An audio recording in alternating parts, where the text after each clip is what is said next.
राधे राधे। स्वागत है आपका मेरे चैनल श्री प्रभुवाणी में।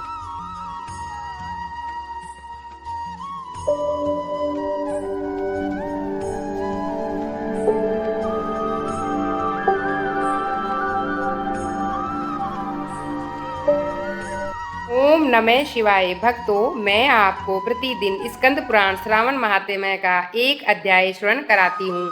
इसमें आज हम अध्याय 16 सुनेंगे। श्रावण मास शीतला सप्तमी व्रत के विषय में जानेंगे। भगवान शिव ने कहा, हे सनत कुमार, अब मैं आपसे शीतला सप्तमी के व्रत का विधान कहता हूँ। श्रावण मास के शुक्ल पक्ष में सप्तमी को यह व्रत करना चाहिए।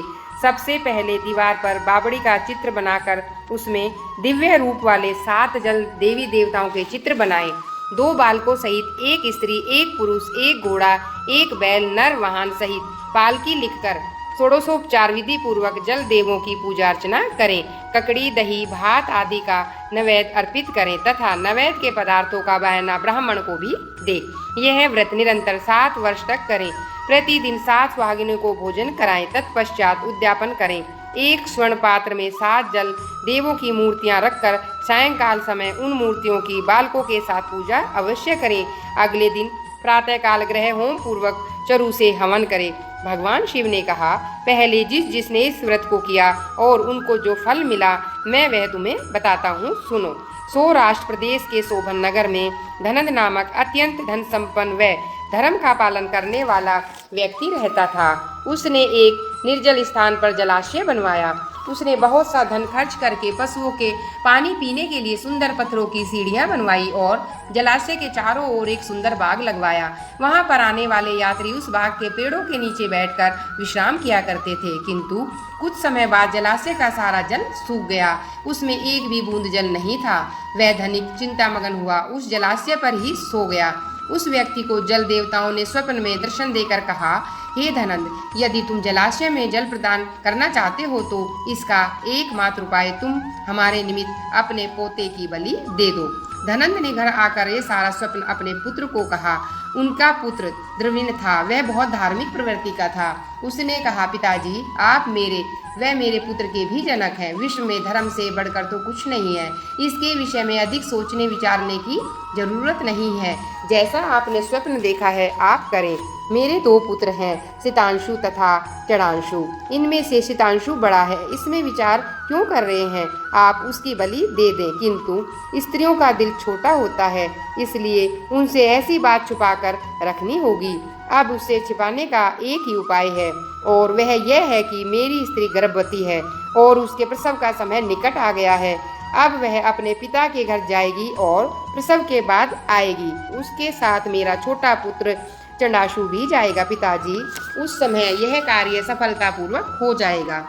यह सुनकर उसने पिता से कहा कि अपने पुत्र के ये वचन सुनकर धनंद ने प्रसन्नता पूर्वक कहा, हे पुत्र, तुम धन्य हो और तुम्हारे जैसा पुत्र प्राप्त करके मैं भी धन्य हो गया, इसलिए मैं पुत्र वाला हूँ। उन्हीं दिनों धनी की पुत्रवधू सुशीला के घर से बुलावा आ गया और वह अपने पिता के घर चली गई। जाते समय धर्मिन ने अपनी स्त्री से कहा, बड़ा लड़का यहीं रहेगा और छोटे बेटे को तुम अपने साथ ले जाओ।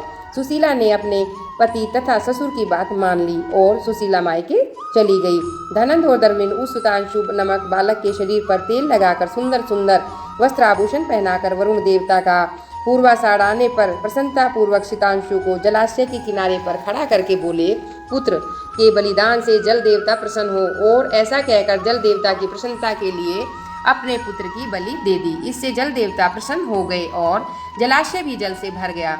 तब वे दोनों पिता पुत्र जलाशय भर जाने के कारण प्रसन्नता पूर्वक और पुत्र शोक से दुखी होकर घर वापस आ गए।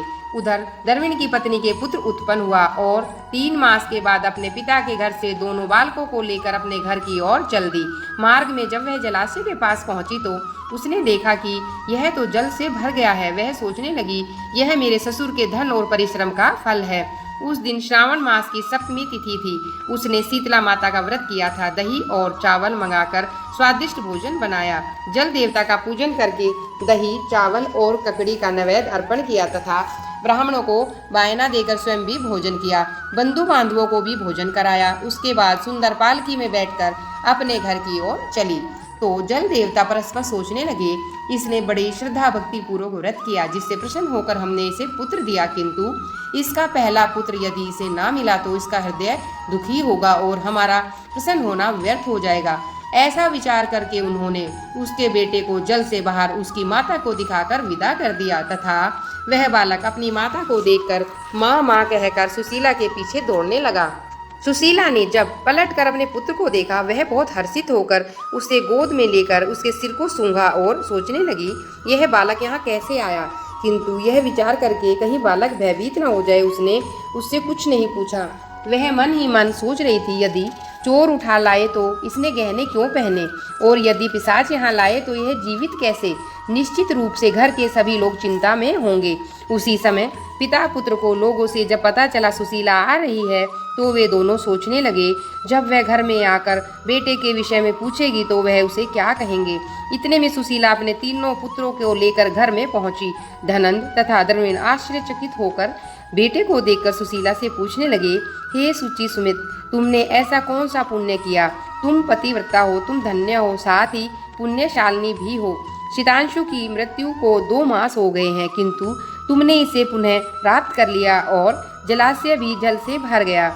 यहाँ से जाते समय तुम मात्र एक पुत्र लेकर गई थी, किंतु अब तुम तीनों पुत्रों के साथ आई हो। तुमने तो पूरे कुल का उद्धार कर दिया, मैं तुम्हारी कैसे स्तुति करूं। इस प्रकार से ससुर ने सुशीला की खूब प्रशंसा की। पति ने पत्नी को बड़े प्रेम पूर्वक निहारा तथा सास ने बहू की खूब प्रशंसा की। तब सुशीला ने मार्ग में किए गए शीतला माता के व्रत का सारा समाचार कह सुनाया। बोली, ये सब उसी का पुण्य है। इस समाचार को सुनकर सभी खुश हो गए। इस प्रकार उनके सारे मनोरथ पूर्ण हो गए और उन्हें परम सुख प्राप्त हुआ। भगवान शिव ने कहा, हे सनत कुमार, मैंने तुम्हें शीतला सप्तमी के विषय में बताया। इस व्रत में शीतल दही, चावल, ककड़ी, जलाशय का जल और शीतला देवता कहे गए हैं। इसलिए इस व्रत को करने वाला तीनों तापों से मुक्त होता है। इसी कारण श्रावण मास में शुक्ल पक्ष की सप्तमी का नाम शीतला सप्तमी पड़ा। इति श्री स्कंद पुराण श्रावण महात्म्य 16वां अध्याय। ओम नमः शिवाय। भक्तों, अगर मेरे द्वारा सुनाए गए अध्याय आपको पसंद आए तो आप मेरे चैनल को लाइक और सब्सक्राइब अवश्य करें और अधिक से अधिक शेयर भी करें। शिव परिवार की जय।